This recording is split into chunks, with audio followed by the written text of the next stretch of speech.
அஸ்ஸலாமு அலைக்கும் வரஹ்மத்துல்லாஹி வபரகாத்துஹு. நபிகள் நாயகம் ஸல்லல்லாஹு அலைஹி வஸல்லம் அன்னவர்களின் 1499வது மீலாது நபி விழாவை முன்னிட்டு மௌலித் மனாகிப் நிகழ்வு இடம்பெறுகிறது. அனைவரும் இணைந்து ஓதிக்கொள்ளுமாறு கேட்டுக்கொள்கிறோம்.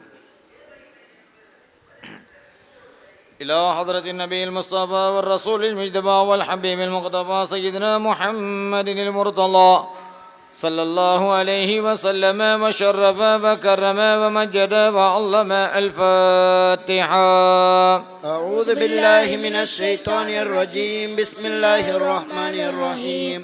الحمد لله رب العالمين الرحمن الرحيم مالك يوم الدين. إياك نعبد وإياك نستعين. اهدنا الصراط المستقيم صراط الذين أنعمت عليهم غير المغضوب عليهم ولا الضالين آمين. بسم الله الرحمن الرحيم. قل هو الله أحد الله الصمد لم يلد ولم يولد ولم يكن له كفوا أحد.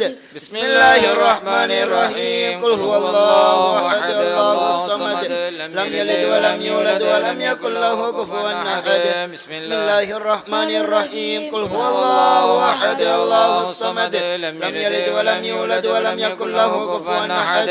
بسم الله الرحمن الرحيم. قل أعوذ برب الفلق من شر ما خلق ومن شر غاسق إذا وقب ومن شر النفاثات في العقد ومن شر حاسد إذا حسد. بسم الله الرحمن الرحيم. قل أعوذ برب الناس ملك الناس إله الناس من شر الوسواس الخناس الذي يوسوس في صدور الناس من الجنة والناس. أعوذ بالله من الشيطان الرجيم. لقد جاءكم رسول من أنفسكم عزيز عليه ما عنتم حريص عليكم بالمؤمنين رؤوف رحيم. فإن تولوا فقل حسبي الله لا إله إلا هو عليه توكلت وهو رب العرش العظيم. سبحان ربك رب العزة عما يصفون وسلام على المرسلين والحمد لله رب العالمين. ما كان محمد أبا أحد من رجالكم ولكن رسول الله وخاتم النبيين وكان الله بكل شيء عليما. سبحان ربك رب العزة عما يصفون وسلام على المرسلين الحمد لله رب العالمين. إن الله وملائكته يصلون على النبي يا أيها الذين آمنوا صلوا عليه وسلموا تسليما. اللهم صل وسلم وبارك عليه. سبحان ربك رب العزة عما يصفون وسلام على المرسلين والحمد لله رب العالمين. بسم الله الرحمن الرحيم. إنا فتحنا لك فتحا مبينا ليغفر لك الله ما تقدم من ذنبك وما تأخر ويتم نعمته عليك ويهديك صراطا مستقيما وينصرك الله نصرا عزيزا. سبحان ربك رب العزة عما يصفون وسلام على المرسلين والحمد لله رب العالمين. الصلاة والسلام عليك يا رسول الله. الصلاة والسلام عليك يا حبيب الله. الصلاة والسلام عليك يا رحمة للعالمين ويا شفيع المذنبين. اللهم صل وسلم وبارك عليه.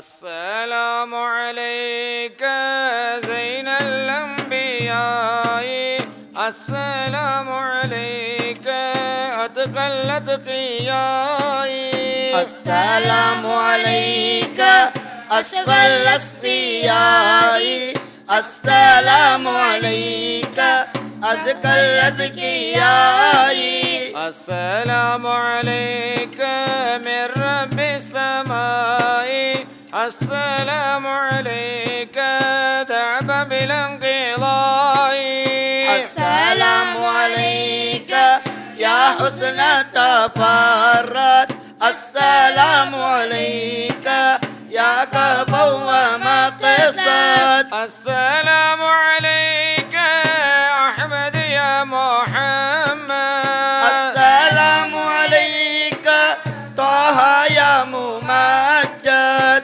السلام عليك أحمد يا حبيبي السلام عليك طه يا طبيبي السلام عليك يا مسكن بطيبي السلام عليك يا عون الغريب السلام عليك يا ماهي الذنوب السلام عليك يا جال الكروب السلام عليك يا هادي الهداة السلام عليك يا ذا المعجزات السلام عليك يا حسن الصفات السلام عليك يا ذا المعجزات السلام عليك يا داعي الفلاح السلام عليك يا ركن الصلاح السلام عليك يا نور الصباح السلام عليك يا زين الملاح السلام عليك يا خير الأنام السلام عليك يا بدر التمام السلام عليك يا نور الظلام السلام عليك يا مبرئ السقام السلام على المضلل بالغمامة السلام على الماء شفع في القيامة السلام على المتوج بالكرامة السلام على المبشر بالسلامة السلام على الخليفة منك فينا أبي بكر مبيد الجاهدين كذا عمر أمير المؤمنين وذي النورين رأس الناسكين كذاك علي السامي يقينا السلام على صحابك أجمعين وأهلك كلهم والتابعين وتابعيهم وتابع تابعين الصلاة والسلام عليك يا رسول الله الصلاة والسلام عليك يا حبيب الله الصلاة والسلام عليك يا رحمة للعالمين ويا شفيع المذنبين اللهم صل وسلم وبارك عليه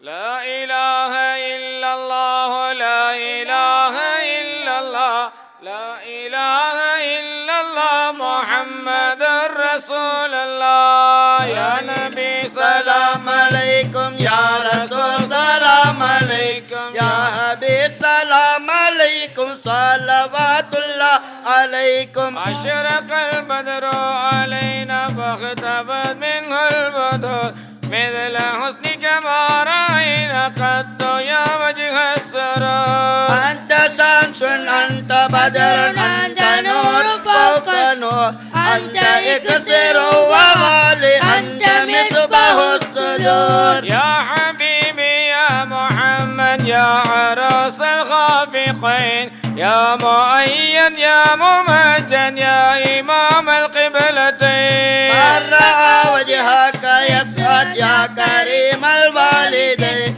حولك الصف المبرد فردنا يوم النشور أنت غفار الخطايا والذنوب الموبقات أنت ستر المصاب ومقيل الأثرات يا ولي الحسنات يا رفيع الدرجات كفروا عني ذنوبي وولي عن سيئات عالم سر وأخفى مستجيب الدعوات ربي ارحمنا جميعا بجميع صالحات يا نبي سلام عليكم يا صديق سلام عليكم يا عمر سلام عليكم يا عثمان سلام عليكم يا علي سلام عليكم يا حسن سلام عليكم يا حسين سلام عليكم فاطمة سلام عليكم هذا لا يدوم مولود حضري الحبيب راس حالي راغ வேண்டும் يا رسول سلام عليكم السلام عليكم السلام عليكم السلام عليكم السلام. السلام عليك يا رسول الله، الصلاة والسلام عليك يا حبيب الله، الصلاة والسلام عليك يا رحمة الله العالمين. اللهم صل وسلم وبارك عليه. مولاي صل وسلم دائما ابدا على بك خير الخلق كلهم. بين السعادة فقلبي اليوم متبال متيما إثرها لم يفد مقبولا. وما سعاد غداة البين إذ رحلت إلا أغا نغذل الطرف مكحول. كيف مقبلة النجزاء مدبرة لا يشتكى حصار منها ولا طول. تجل أبار ذل المن إذا ابتسمت كأنه منهل بالراه معلول. شجت بذي شبم من ماء محنية بصف بطح الهوى ومشمول. كان في الرياح الكذا أنه وأفرته من صوب سارية بلي عليل. أكرم بها خلة لو أنها صدق موعودها أولى عنا النصح مقبولا. لكنها خلة قد سطمي دمها فجعوا والقوى يخلف وتبديل. فما تدوم على حال تكون بها كما تلون في أثوابها الغول. ولا تماسك باللهد الذي زعما إلا كما يمسك الماء الغرابيل. ولا يغرنك ما منت ووعدت إن الأماني والأحلام تضليلا. قالت مواعيد ألقى بالله مثلا وما مواعيدها إلا الباطل. أرجو وآمل أن تدنو مودتها وما يقال لدينا منك تنبيلا. خمسة سعاد بأرض لا يبلغها إلا العطا كنا جيبة المراسيل. ولن تبلغها إلا غذافرة فيها على العين يرقال وتبعيلا. كلنا لاخت الذفر إذا عرقت أرلتها كمثل العلام مجهول. ترمي الغياب بعيني مفرد له إذا توقدت الحزاز والميل. لهم مقالدها فمن مقيدها في خلقها أم بنات الفحل تفضيل. قلبه وجناه والقوم مذكرته فيها ساعة قدامها ميل. وجلدها من أطم لا يبسها أم بلاحية المتنين مهزوها. عرف النباها أخاها من مهجنته وعمها خالها غدا شمليلا. القراد عليها ثم يزلقه منها لبن وأقرب زهاليل. عيرانة قذفت بالنهل عن رغل مرفقها أم بنات زور مفتولا. كأنما فات عينيها ومذبحها من خدمها ومن اللحيين برتيل. مثل عصيب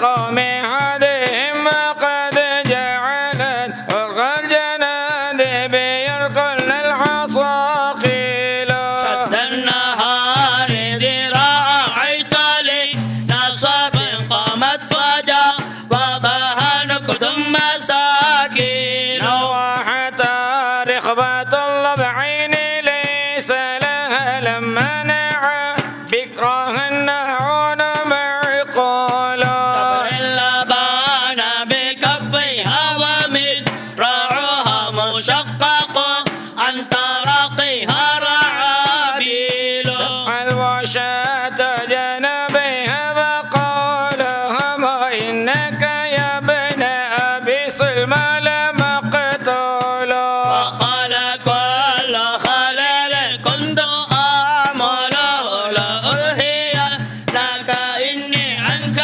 مشغول وقد دخل سبيل لا أبا لكم فكل ما قدر الرحمن مفعولا ابن أنثى وإن طالت سلامته يوما على آلة الحدباء محمول رأيت أن رسول الله يوعدني والأبوين رسول الله مأمول قد أتيت رسول الله معتذرا والأبوين رسول الله مقبول أهلا هداك الذي أعطاك نافلة القرآن فيها مواعظ وتفصيلا تأخذني بأقوال الوشاة ولم أذنب وإن كثرت في الأقاويل لقد قام مقاما لو يقوم به عربس ما أمر يسمع الفيلا قل لا يرى عد إلا أن يكون له من الرسول بإذن الله تنزيل طلعت يميني لو نازعه في كفي ذي قيمة قيله القيلا ذاك أهيب عندي إذ وكلمه وقيل إنك منسوب ومقتول من هادر من لا يذل سن مسكنها من بطنها صار غيلا دونه غيلا يلهم ضرعمين عيشهما لحم من القوم معفور الخراجيل إذا يبثى برقرنا لا يحل له يترك القرن إلا وهو مجدول تضل سباع الجو ضامرة ولا تمشى ببعده الرجيل لا يزال بواديه خاصقة مترح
الصلاة والسلام عليك يا رسول رسول الله الصلاة والسلام عليك يا حبيب الله الصلاة والسلام عليك يا رحمة للعالمين ويا شفيع المذنبين اللهم صل وسلم وبارك عليه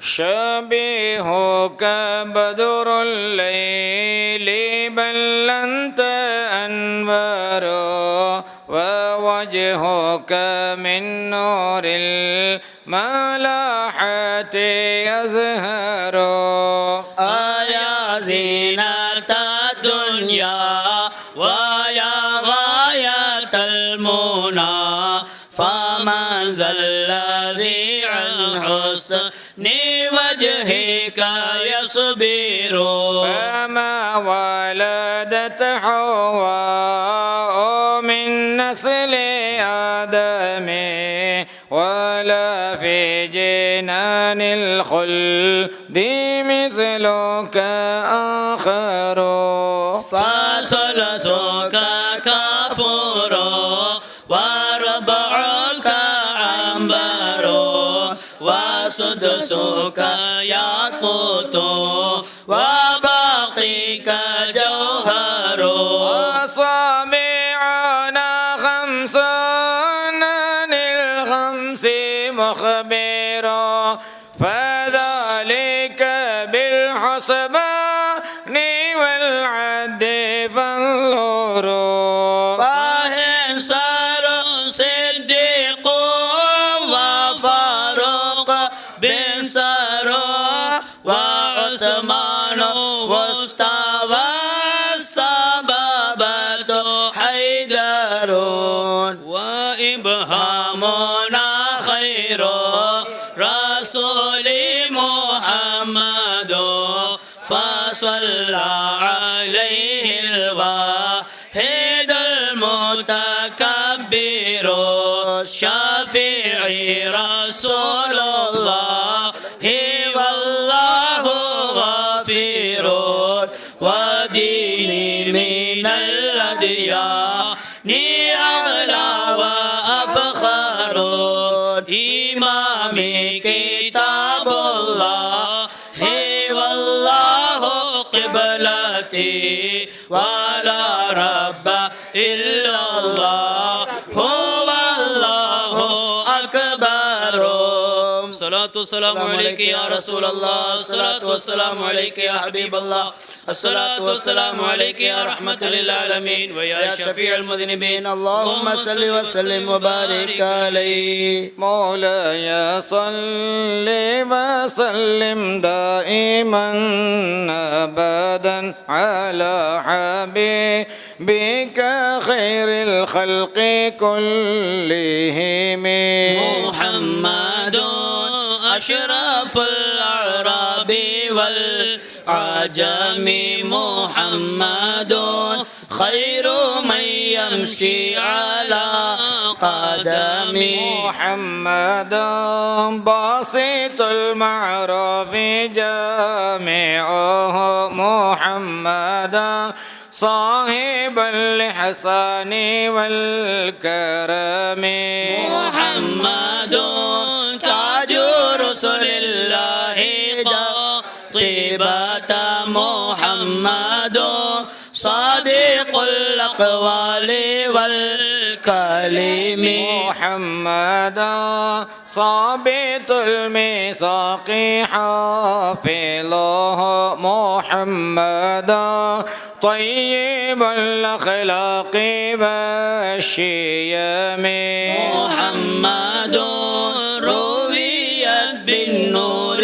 طينته محمد لم يزل نورا من القدم محمد حكيم بالعدل ذو شرف محمد مدين الإنعام والحكم محمد خير خلق الله من مضر محمد خير رسل الله كلهم محمد دينه حق دين به محمد مجملا حقا على عالمي محمد ذكره روحي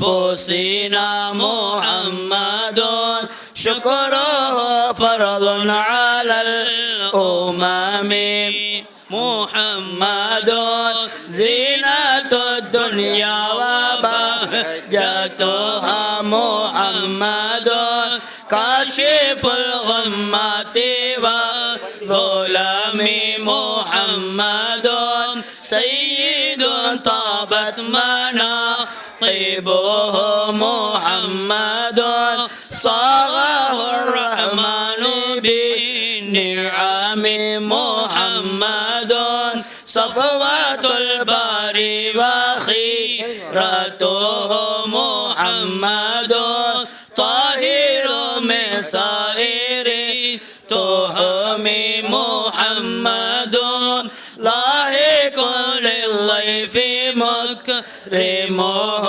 محمد جاره والله لم يظلم محمد طابت الدنيا ببعثته محمد جاء بالآيات والحكم محمد يوم بعث الناس شافعنا محمد نوره الهادي من الظلم محمد قائم لله ذو همم محمد خاتم للرسل كلهم مولاي صل وسلم دائما أبدا على حبيبك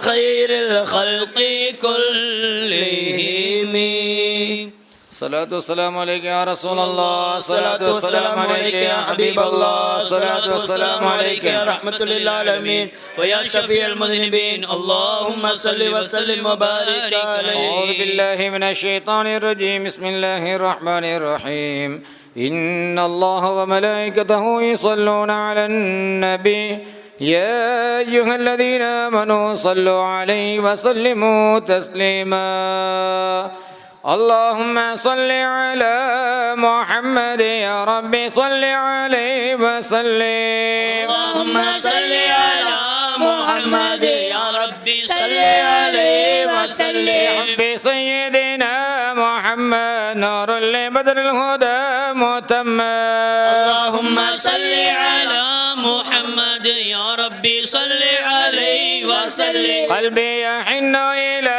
محمد ما زال في وله متيم اللهم صل على محمد يا ربي صل عليه وسلم ولي حبيب سوى محمد خير الرسول النبي المكرم اللهم صل على محمد يا ربي صل عليه وسلم شوق المحب إلى محمد أضناه ثم به تألم اللهم صل على محمد يا ربي صل عليه وسلم في الحشر شافعنا محمد منجي الخلائق من جهنم اللهم صل على محمد يا ربي صل عليه وسلم ميلاد سيدنا محمد أم القرى بلد مع الله اللهم صل على محمد يا ربي صل عليه وسلم مدفن سيدنا محمد طيب القرى بلد مفخر اللهم صل على محمد يا ربي صل عليه وسلم أحيا الدجى زمنا محمد حتى اشتقت قدم تبرى اللهم صل على محمد يا ربي صل عليه وسلم لما على بدنا محمد مولاه سلمه وكلم اللهم صل على محمد يا ربي صل عليه وسلم أدعوك أحمد يا محمد يا سيد الرسل المقدم اللهم صل على محمد يا ربي صل عليه وسلم إلى الله يا محمد يوم القيامة لعنحا اللهم صل على محمد يا ربي صل عليه وسلم أرجو الشفاعة من محمد لو كنت أرتكب المحرم اللهم صل على محمد يا ربي صل عليه وسلم طيب من جانا محمد يوم الهوان به نحشى اللهم صل على محمد يا ربي صل عليه وسلم ويرجى به محمد والحق بين إن تكلم اللهم صل على محمد يا ربي صل عليه وسلم على السماء سما محمد جبريل قال له تقدم اللهم صل على محمد يا ربي صل عليه وسلم والجند حين غزا محمد منهم ملائكة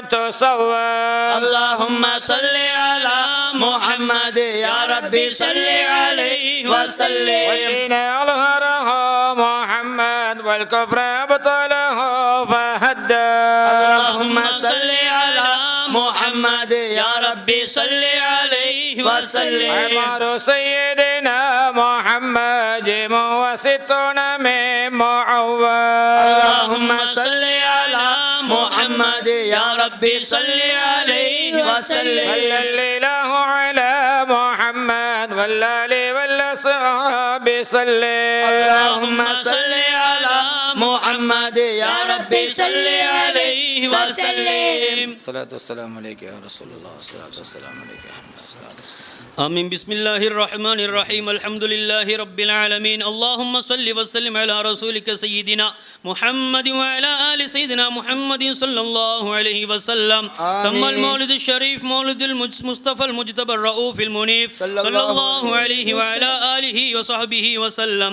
جعل الله وإياكم ممن يستوجب شفاعته ويرتجي به من الله رحمته ورأفته والحمد لله رب العالمين آمين آمين يا رب العالمين اللهم بحرمة هذا النبي الكريم وآله وأصحابه السالكين لنهجه القويم اجعلنا من خيار أمته واسترنا بذيل حرمته وحشرنا غدا في زمرته واستعمل ألسنتنا في مدحه ونصرته وأحينا مستمسكين بطاعته وامتنا على سنته وجماعته آمين آمين يا رب العالمين اللهم أدخلنا معه الجنة فإنه أول من يدخلها وأنزلنا معه في قصورها فإنه أول من ينزلها وارحمنا به يوم يستشفع به الخلائق فترحمها آمين آمين يا رب العالمين اللهم إنا قد حضرنا وقرأنا مولد نبيك الكريم فأفض علينا ببركته لباس العز والتكريم واسكننا بجواره في دار النعيم ونعمنا في الجنة بالنعيم المقيم آمين آمين يا رب العالمين اللهم إنا نسألك بجاه النبي المصطفى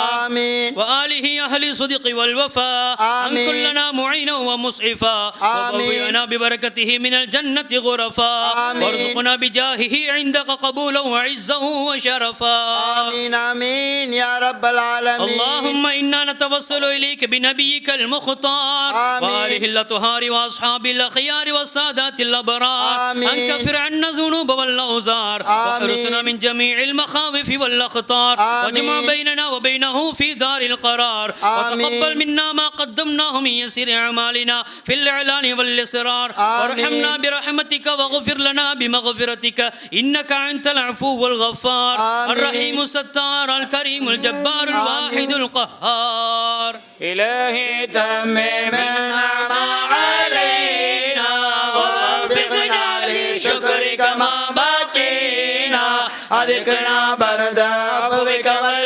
والعوافي مطلب علينا فإنا لا نؤول في مهم ألم بنا ولا ما قد لقينا على أحد ولا سبب ولكن إذا ضاقت فكنت لها قمينا وصل على رسولك كل حين محمد النبي زاكر آمين وآله ثم أصحاب الكرام وتبعهم وكل الصالحين يا الله يا الله ارحم المؤمنين صلى الله ربنا على نور العالمين أحمد المصطفى سيد المرسلين وعلى آله وصحبه أجمعين يا الله يا الله ارحم المؤمنين صلى الله ربنا على نور العالمين أحمد المصطفى سيد المرسلين وعلى آله وصحبه أجمعين يا الله يا الله ارحم المؤمنين صلى الله ربنا على نور العالمين أحمد المصطفى سيد المرسلين وعلى آله وصحبه أجمعين وسلم تسليما كثيرا كثيرا والحمد لله رب العالمين صلى الله على محمد صلى الله عليه وسلم صلى الله على محمد صلى الله عليه وسلم صلى الله على محمد يا ربي صل وسلم.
السلام عليكم ورحمة الله وبركاته.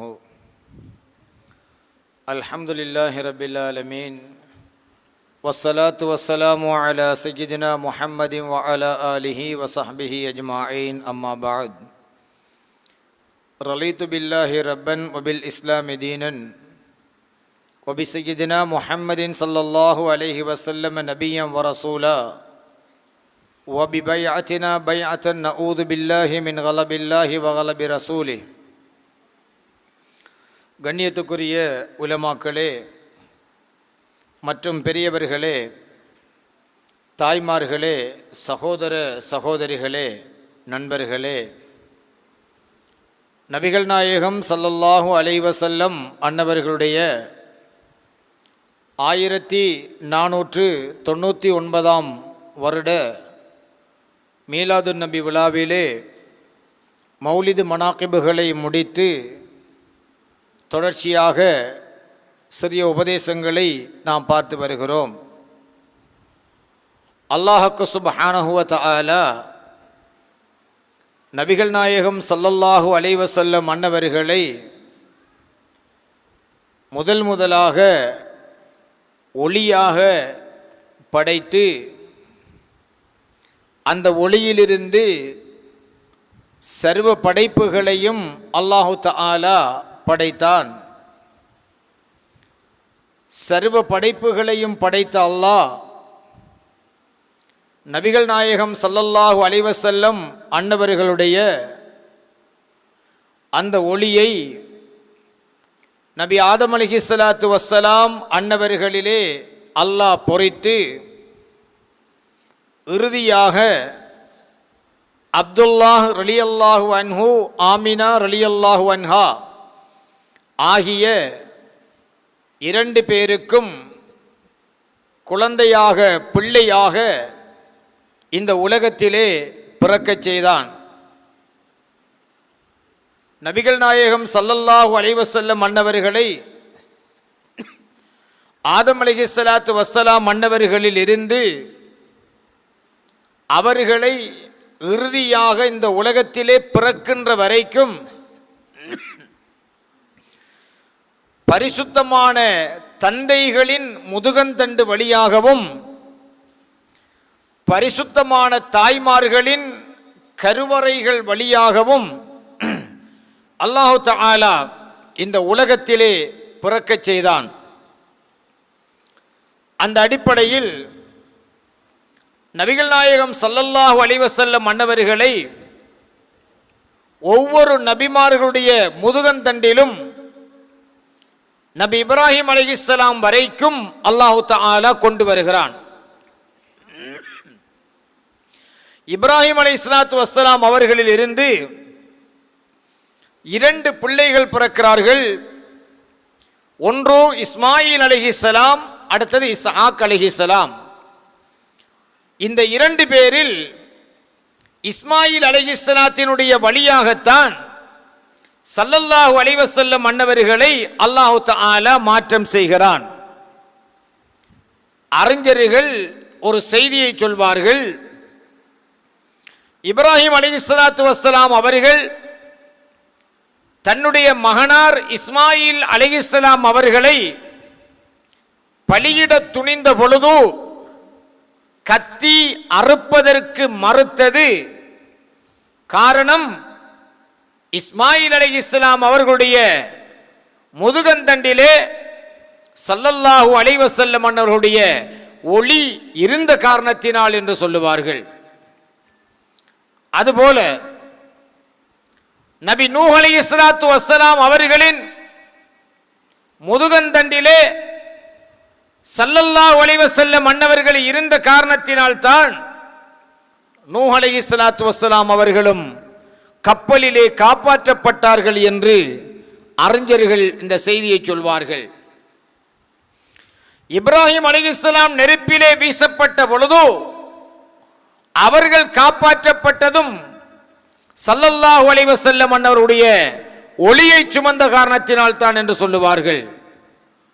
இன்னும் அர்ஷ் குர்சி உட்பட லௌஹ கலம் என்கின்ற எழுதுகோலும் ஏடுகளும் அதிலுள்ள அறிவுகளும் ஞானங்களும் ஸல்லல்லாஹு அலைஹி வஸல்லம் அன்னவர்களுடைய அறிவில் நின்றுதான் இரவல் கொடுக்கப்பட்டன என்று அறிஞர்கள் சொல்வார்கள். அந்த அளவுக்கு ஸல்லல்லாஹு அலைஹி வஸல்லம் அன்னவர்களுடைய அந்த பரம்பரை நபிமார்கள் பரிசுத்தமான முதுகந்தண்டுகள் வழியாக தூய்மையான கருவறைகள் வழியாக இந்த உலகத்திலே பிறந்தது. அதுதான் பெருமானா ஸல்லல்லாஹு அலைஹி வஸல்லம் அவர்களுக்கு அல்லாஹ் கொடுத்திருக்கின்ற மகத்துவம். வதகல்லுபுக ஃபிஸ் சாஜிதீன், நாயகமே யா ரசூலல்லாஹ், இறைவனுக்கு சிரம் பணிந்த இறை அடியார்கள் வழியாகவே உங்களை நாங்கள் மாற்றி மாற்றி கொண்டு வந்தோம் என்று அல்லாஹு தஆலா குர்ஆனிலே சொல்கின்ற ஆயத்திற்கு தஃப்சீருடைய உலமாக்கள் விளக்கம் சொல்லியிருக்கிறார்கள். அதைத்தான் நபிகள் நாயகம் ஸல்லல்லாஹு அலைஹி வஸல்லம் அன்னவர்கள் எங்களுக்கு சொல்கிறார்கள். மினல் அர்ஹாமி ஸகியத்தி மினல் அஸ்லாபில் கரீமத்தில் ஃபாஹிரா இலல் அர்ஹாமி ஸகியத்தி தாஹிரா.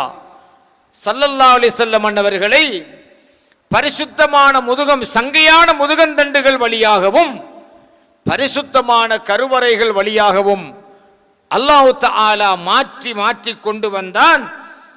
இலா அன் அஹ்ரஜஹுல்லாஹு மின் பைனி அபவைஹி காமிலன் முகம்மலன் முஅல்லமன் முபஜ்ஜலன் முஷர்ரஃபன் முஃபல்லலா.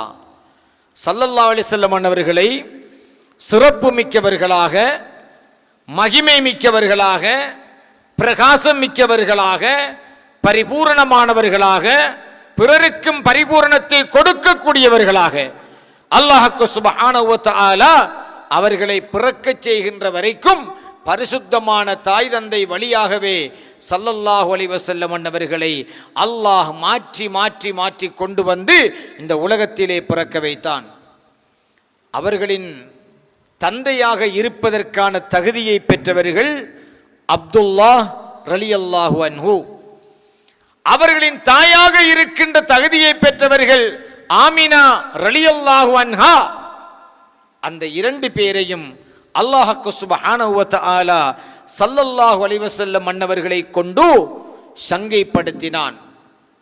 அறிஞர்கள் ஒரு செய்தியை பதிவு செய்கின்றார்கள். ஸல்லல்லாஹு அலைஹி வஸல்லம் அன்னவர்கள் ரசூல் என்று பிரகடனம் செய்யப்பட்ட பொழுது அதற்கு பிறகு தன்னுடைய தாய் தந்தையர் இரண்டு பேருடைய கபர்களையும் ஸல்லல்லாஹு அலைஹி வஸல்லம் அன்னவர்கள் ஜியாரத்து செய்து அவர்கள் இரண்டு பேரையும் கபரிலே இருந்து எழ வைத்து ஷஹாதத்து கலிமாவை சொல்லிக் கொடுத்ததாக அறிஞர்கள் ஒரு செய்தியை வைத்திருக்கிறார்கள். அது அல்லாஹு தஆலா கண்மணி நாயகம் ஸல்லல்லாஹு அலைஹி வஸல்லம் அவர்களுக்கு சாத்தியப்படுத்தி கொடுப்பது பெரிய ஆச்சரியமான விஷயம் அல்ல. ஏனென்றால் 1,24,000 நபிமார்களையும் ஸல்லல்லாஹு அலைஹி வஸல்லம் மிஅராஜுக்கு போகிற பொழுது அல்லாஹ் சுப்ஹானஹு வ தஆலா பைத்துல் மக்திஸ் பள்ளிவாசலிலே அவர்களை ஒன்று சேர்த்தானா இல்லையா? ஸல்லல்லாஹு அலைஹி வஸல்லம் சொன்னார்களா இல்லையா? நபி யூனுஸ் அலைஹிஸ்ஸலாத்து வஸ்ஸலாம் தல்பியா சொன்னவர்களாக இந்த பள்ளத்தாக்கில் போவதை நான் பார்த்தேன் என்று ஸல்லல்லாஹு அலைஹி வஸல்லம் சொல்கிறார்கள். இப்ராஹிம் அலைஹிஸ்ஸலாம் தொழுததை நான் பார்த்தேன் என்று ஸல்லல்லாஹு அலைஹி வஸல்லம் சொல்கிறார்கள். வானத்துக்கு சென்ற பொழுது ஒவ்வொரு வானத்திலும் நபிமார்களை பார்த்தேன் என்று ஸல்லல்லாஹு அலைஹி வஸல்லம் சொல்கிறார்கள். அப்ப அல்லாஹ் தஆலா ஸல்லல்லாஹு அலைஹி வஸல்லம் அவர்களுடைய மிஅராஜ் என்கிற அந்த விண்வெளி பயணத்தை சங்கைப்படுத்துவதற்காக நபிமார்களை எழுத்தி அவர்களை முன்னிறுத்த முடியும் என்றால் ஸல்லல்லாஹு அலைஹி வஸல்லம் அவர்களுடைய தாயையும் தந்தையையும் அல்லாஹ் தஆலா அவர்களின் மண்ணறைகளை விட்டு எழுத்தாட்டி கொடுத்தான் என்பதிலே நாங்கள் சந்தேகிப்பதற்கோ ஆச்சரியப்படுவதற்கோ ஒன்றுமே இல்லை என்பதை நாங்கள் புரிந்து கொள்ள வேண்டும். நபிகள் நாயகம் ஸல்லல்லாஹு அலைஹி வஸல்லம் அவருடைய பெற்றோர்களை அல்லாஹ் அந்த அளவுக்கு சங்கைப்படுத்தினான். ஸல்லல்லாஹு அலைஹி வஸல்லம் அவருடைய பெற்றோர்கள் அல்லாஹ்விடத்திலே இந்த உலகத்தில் மிகச் சிறந்த பெற்றோர்கள். இந்த உலகத்திலே எந்த பெண்களும் அனுபவிக்காத அனுபவத்தை ஸல்லல்லாஹு அலைஹி வஸல்லம் அவர்கள் அவர்களை பெற்றெடுத்த தாயார் அனுபவித்திருக்கிறார்கள். மலக்குகள் படைசூழ, ஹூருல்லீன்கள் வாழ்த்து சொல்ல, சொர்க்கத்தின் வாசல்கள் திறக்க பெருமானா ஸல்லல்லாஹு அலைஹி வஸல்லம் பிறந்த பொழுது அஷ்ஹது அல்லா இலாஹ இல்லல்லாஹ், அல்லாஹ் ஒருவன் என்று தன் சுட்டு விரலை நீட்டியவர்களாக, சுஜூது செய்தவர்களாக, தலைக்கு எண்ணெய் தேய்க்கப்பட்டவர்களாக, ஹத்னா செய்யப்பட்டவர்களாக ஸல்லல்லாஹு அலைஹி வஸல்லத்தை ஆமினா நாயகி ரலியல்லாஹு தஆலா அன்ஹா அவர்கள் பெற்றெடுக்கிறார்கள். அவர்கள் பெற்றெடுக்கப்பட்ட பொழுது இந்த உலகமே அந்த தாயாருடைய மடியிலிருந்து ஒளி பிரகாசம் வீசி இருக்கிறது. ஆமினா நாயகி ரலியல்லாஹு தஆலா அன்ஹா அவர்கள் பார்க்கிறார்கள், இந்த உலகத்தை முழுமையாக மூடக்கூடிய ஒரு ஒளி பிரகாசம் ஸல்லல்லாஹு அலைஹி வஸல்லம் அவர்களில் இருந்து வெளியாகின்றது. அந்த அளவு பரிசுத்தமான காட்சியை, தகுதியை இந்த உலகத்தில் எந்த பெண்ணுடைய கருவறையும் பெற்றிருக்க வாய்ப்பில்லை. ஸல்லல்லாஹு அலைஹி வஸல்லம் அன்னவர்களை சுமந்திருந்த அந்த ஆமினா நாயகி ரலியல்லாஹு தஆலா அன்ஹா அவர்கள் பெற்ற அந்த பேரின்பத்தை, ஒரு பெண்ணுக்கு வளமையாக ஒரு குழந்தையை சுமந்தால் வயிற்றில் ஏற்படுகின்ற எந்தவித நோவினைகளும் ஸல்லல்லாஹு அலைஹி வஸல்லம் அன்னவர்களை சுமந்த பொழுது அவர்கள் பெற்றுக்கொள்ளவில்லை. ஆமினா நாயகி ரலியல்லாஹு தஆலா அன்ஹா அன்னவர்கள் பெற்றுக்கொள்ளவில்லை.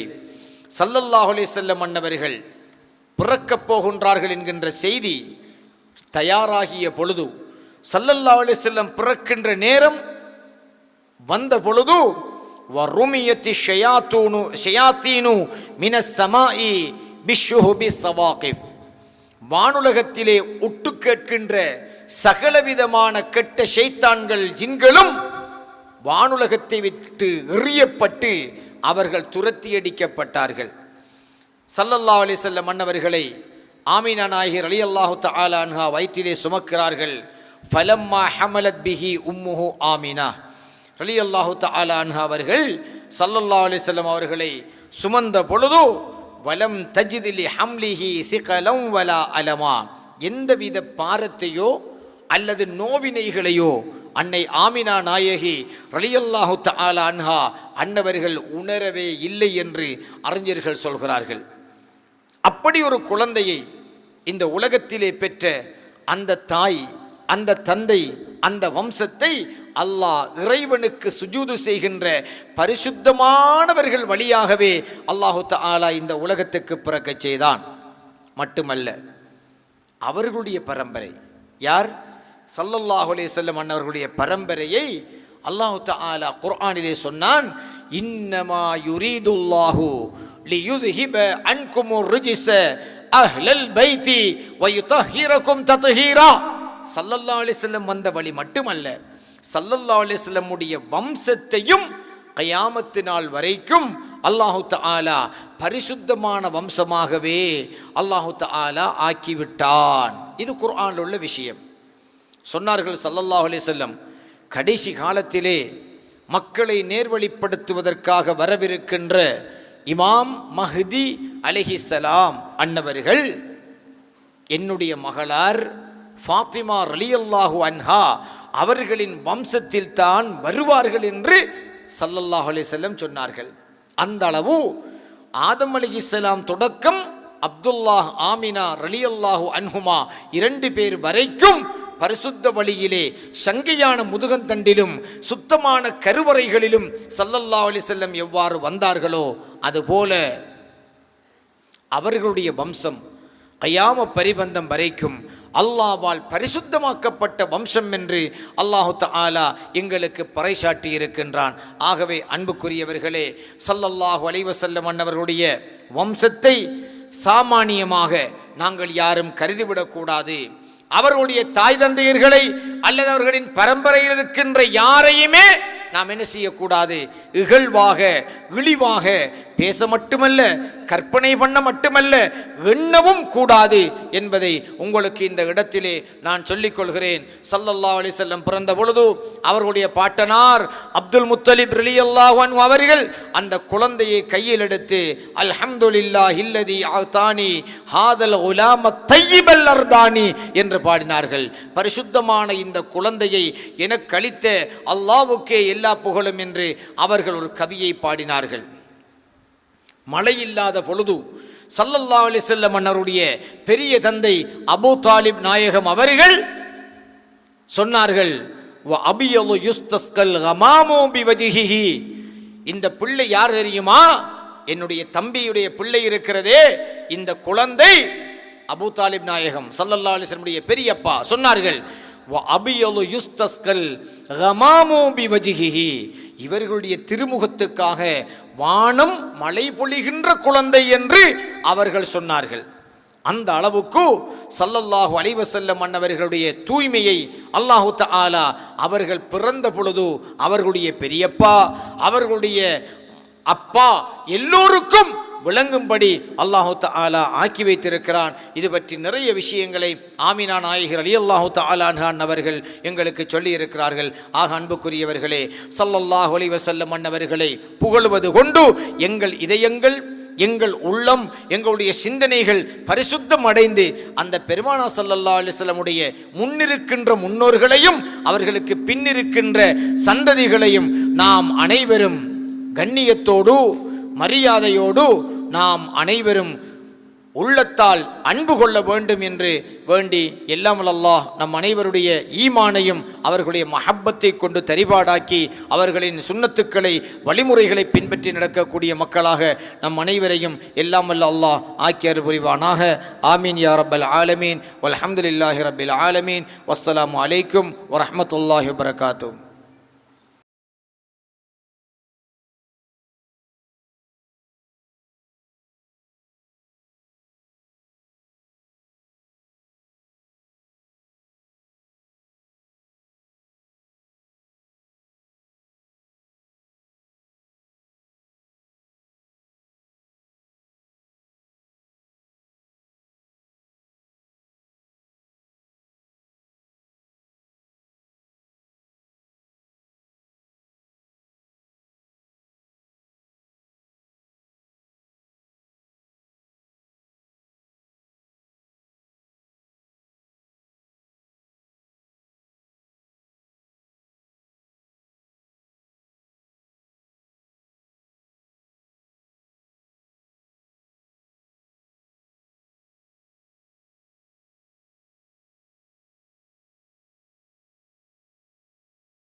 தாருசஃபா டிவி நேயர்கள் அனைவருக்கும் அஸ்ஸலாமு அலைக்கும் வரஹ்மத்துல்லாஹி வபரகாத்துஹு.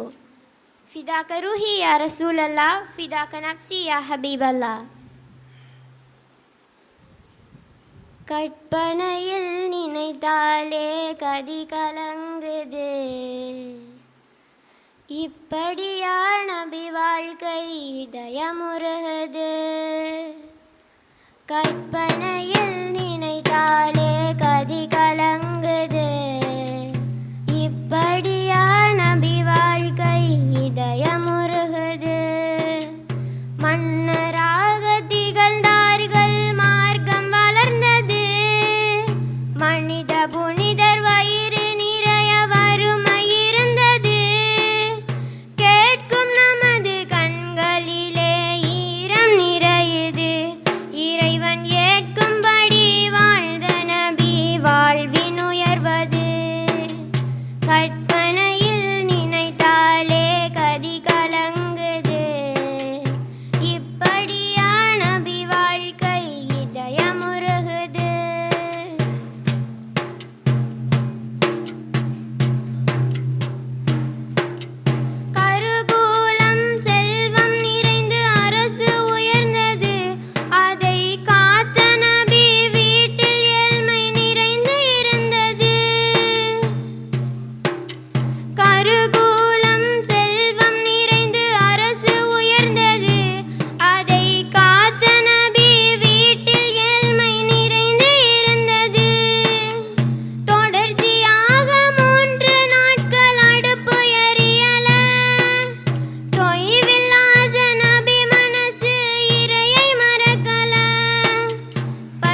கதி கலங்குது. இப்படியான நபி வாழ்க்கை இதயமுருகுது.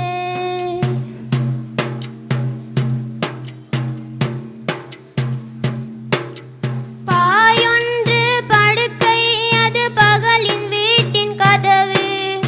ஓலை நிறைந்த தலையணை நபி உள்ளம் கொண்டது நிறைவு. பாயொன்று படுக்கை அது பகலின் வீட்டின் கதவு. ஓலை நிறைந்த தலையணை நபி உள்ளம் கொண்டது நிறைவு. எழுந்து நின்றால் தலை தெரியும் கூரை சிதைந்த வீடு. இரண்டு பேர்கள் தாராளமாய் வாழ முடிய கூடு. போர்வையொன்று இருந்தது கீழாடையும் அதுதான். பொக்கிஷத்தை நாடவில்லை போதுமென்ற மனம்தான். ஆட்சியாளர் வீட்டினிலே ஏழ்மையின் ஆட்சி. ஆகிரத்திலாகும் இவை அனைத்துமே சாட்சி. கற்பனையில் நினைத்தாலே கதி கலங்குது.